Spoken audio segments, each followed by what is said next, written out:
Hello and welcome to this little time lapse. This is the little owl. The photo reference is by Gill Merritt. She does the most beautiful photography, especially of birds. And I saw this little girl and I was like, I have to paint her. So I'm painting on Velour pastel paper. It's in the soft grey colour, which I absolutely adore. Working on this paper is like working literally on a piece of velour, or like it's got a velvety texture, it's got a very fabric like texture. I find I can work in layers, which I personally love to do, and the pastel pencil also goes on really, really well.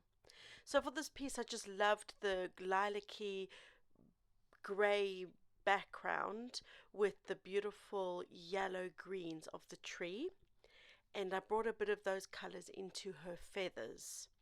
It looks very dark. I work from dark to light, so it looks a little bit odd. But this is the first layer, and I'm getting it as dark as it needs to be so that I can build up to my midtones and then my light layers, which will then bring everything together and give this little L a more 3D look, which is what I'm always after. I don't want my work to look flat. So I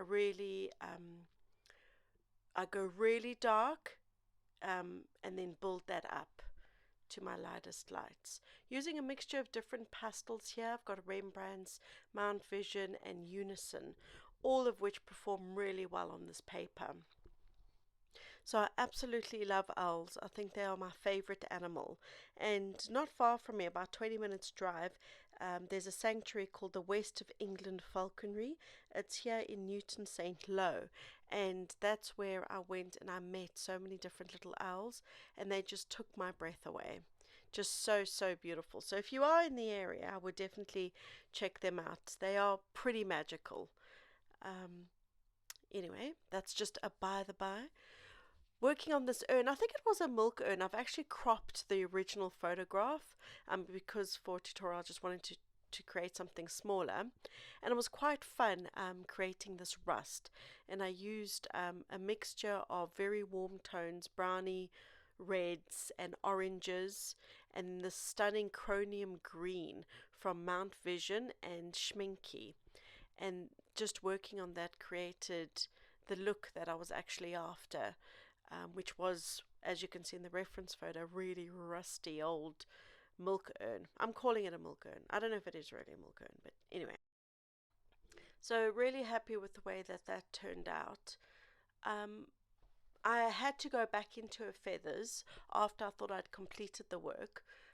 So I stepped away from my work and I came back a few hours later and I was like, oh, that looks wrong. Basically, her whole body was looking too much of the same color, where actually the left side is more in shadow. So what I did is I just took the blue, violet, grey, purple of the sky color and I added that into her feathers on the left hand side. So you can see that that now is in shadow. This will be on my Patreon page in real time if you'd like to join there. Thanks for watching. Till next time.